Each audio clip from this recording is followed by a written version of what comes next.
Partners in Ministry, a presentation of Josiah White's Quakerdale Foundation, dedicated to growing ministry support networks, introducing people to a cause that connects with their heart, bringing hope and encouragement to our communities as we seek together to serve as Christ served. Welcome to Partners in Ministry. My name is Dan Smith, and today I'll be talking with Beth Andrew. Beth is the Executive Director of Quakerdale Family Services. In this interview, we're going to talk about animals and how they can impact our happiness and mental health, as well as talk about suicide awareness. Well, welcome, Beth, and thanks for joining me today. Thanks for having me, Dan. I know every time I go out to the ranch, I meet some of the most unique staff members that you have there. You don't really find everywhere. I've seen horses, I've seen cats. Why animals? What impact do they have on us? Sure. Well, Dan, one of my visions and our board's visions is to continue to bring people and animals together, because we do see astounding results with bringing them together. They impact our happiness and our mental health in a number of ways. And I actually made some notes, so I want to make sure that I don't leave anything out. Sure. So, first and foremost, animals give us companionship and social support. So a horse can do that, a cat can do that, a dog can do that. Actually, any pet can do that. That companionship piece is very important. And we know social support is huge in mental health. They also can impact our stress and give us stress reduction. So you think about going out into the pasture and petting a horse and the peace that can come over you, or sitting on the floor with a cat or a dog in your lap.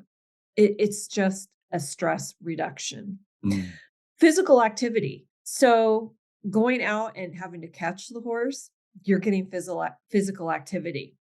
Playing with the cats or playing with the dog, you are getting physical exercise. So obviously that is very beneficial to our health. Routine and structure.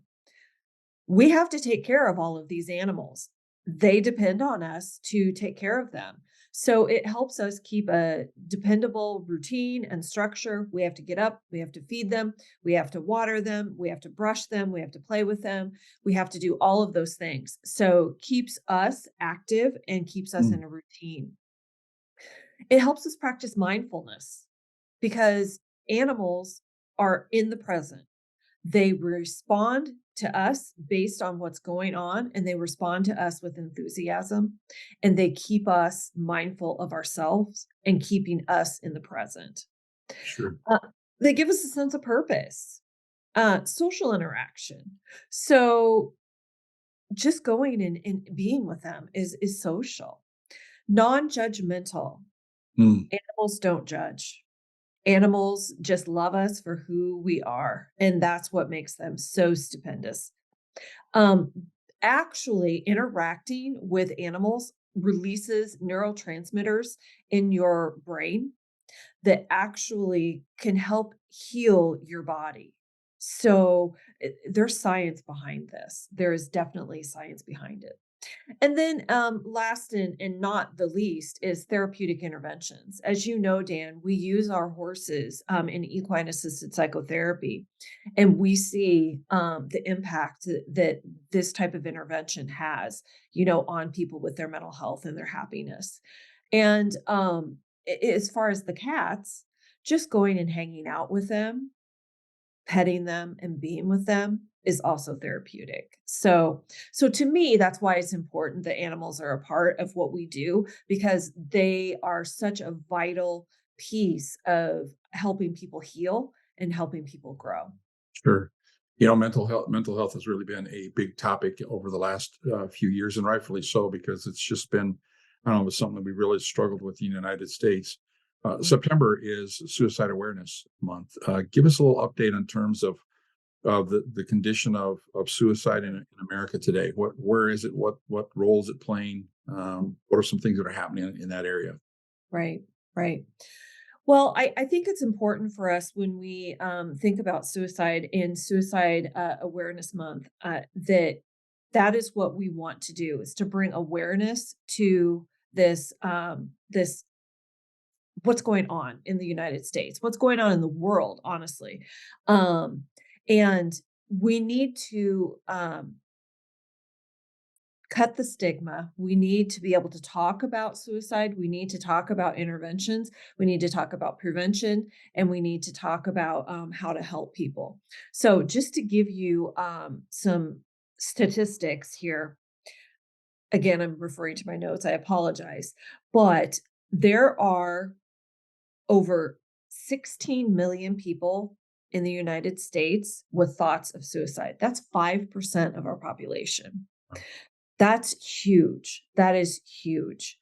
Um, if we look at how many reported suicides there were this is in 2020, there were over 48,000 reported suicides.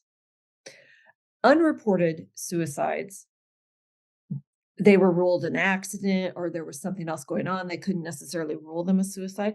That can be upwards of another additional 5 to 25% Mm. more suicides. So you can see why it's important that we devote a whole month, and actually we need to devote the whole year to bringing awareness to this. Sure. What I find incredibly important is talking about it and asking about it. If you are concerned about a loved one, a friend, a coworker, you need to ask, because you might be the only one that asks. You might be the one that they can then open up to, and that you can help them get help. We Sure. all need to be aware of that. Yeah, I can't believe some of the stories that I've heard recently, how suicide happens in kids as early as 10, 11 years old. And I'm going, oh my gosh. So it makes me ask the question, so how can I identify someone who might possibly be dealing with thoughts of suicide that I know? Sure, sure.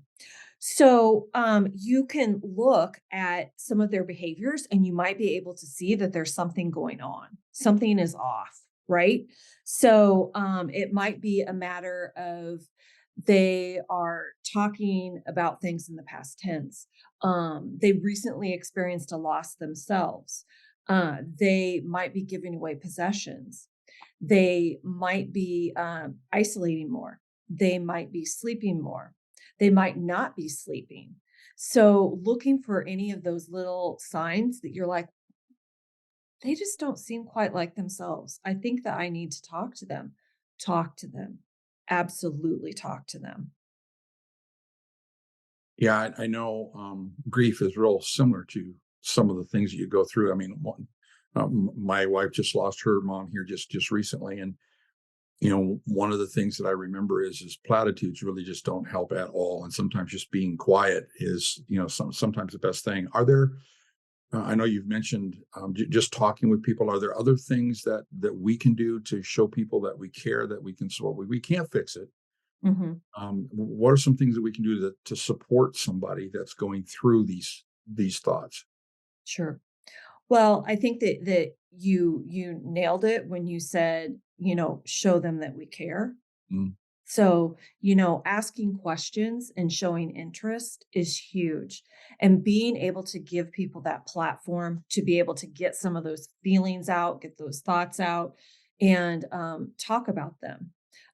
Hooking them in with other supports, helping them even maybe call a crisis line if you're concerned, or helping them get into their primary care physician, helping them get into a mental health counselor, helping hook them up with other caring and supporting people. I think that contact is probably what is one of the most important things. Now, there's more to it than just that. If you are concerned right in the moment, then you probably need to be contacting 911. You need to be getting, someone, a responder that can help, maybe get them to the emergency room if they need to. The other thing that you can do too is if you ask specifically how they're thinking about, if they have a plan. So if mm, they're like, yeah, I have this stockpile of pills, I'm going to take them. You can then say, hey, you know what? Let's get rid of those and take them so they don't have the means anymore. Maybe they say, I've been thinking about, I have a gun. I've been thinking about, shooting myself. remove the guns. Mm, So, helping remove those means of however they're looking to end their life is a huge piece. And it kind of can take then that weight off of their shoulders. I don't have the means anymore. So now I can talk about this a little bit more. sure, sure. Let's say that I'm personally struggling with some thoughts of suicide. Mhm. Um, what do I need to know about myself, and what should be one of the first things that I do to try to get the help that I need? Sure. Well, I think the first and foremost is to reach out, to not suffer in silence, but Mm, to call the crisis hotline. And we have plenty of crisis hotlines. You can go to also Your Life Iowa.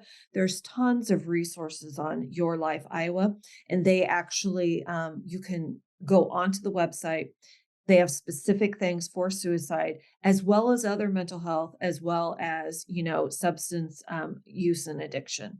So you can get hooked in right there with someone. You can chat with them right online, or you can call them on the phone.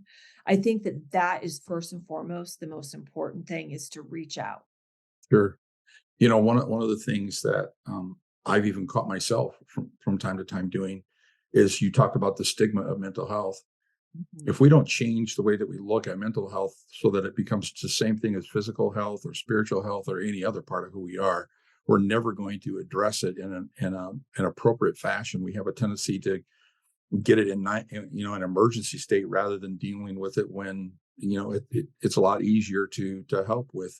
Um, the last time, you don't call the doctor when your ankle's about ready to fall off. As soon as you sprain your ankle, you Right. go get some help. And Mhm. I hope through our conversation that people understand that mental health is a part of being human. Yes. uh, Feelings and thoughts, there's not a right or wrong. They simply are. The question is what do we do with them? And there's a lot Yes. of help out there. And if I would just really encourage folks that if you live anywhere near Marshalltown, man, just go out and hang out with those horses, or go to the cat cafe, or just be out in the out of doors. I mean, there is just a sense of peace that comes from your place that you're not going to find any other place. And sometimes that's all it takes. Yes. Um, Yes. but the hardest thing is to tell somebody. And I think if I'm hearing from you, don't keep it in, don't try to deal with it alone, tell somebody. And if I'm not mistaken, is there not also 988 is the suicide helpline? So if you can't remember a number, or you're online, just get on your phone, press 988, Yes. and start talking to somebody about getting the help that you need. So, hey, Beth, thanks so much. I just really appreciate your time on this. It's a very, very important topic, and I hope it brings some encouragement to our listeners. So, thank you so much. Appreciate it. Thank you. Hey, if you got any questions, or if you'd like to learn more about Quakerdale Family Services, you can see their contact information. It's right here on the screen. You can also find it in the show notes of this episode, or you can find it in the description of this YouTube video. If you're dealing with thoughts of suicide, please stop right now, dial 988, and connect with the suicide helpline. Don't try to go this alone. On behalf of Quakerdale Family Services, Beth, Andrew, and Partners in Ministry, I want to thank you for joining us today. And until next time, let's get out there and serve as Christ serves. This has been a presentation of Partners in Ministry, a podcast of Josiah White's Quakerdale Foundation.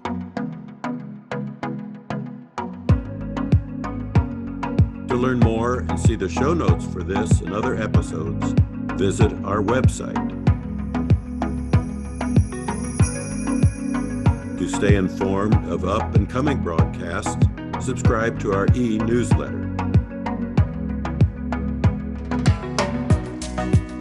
To invest in our mission, donate today.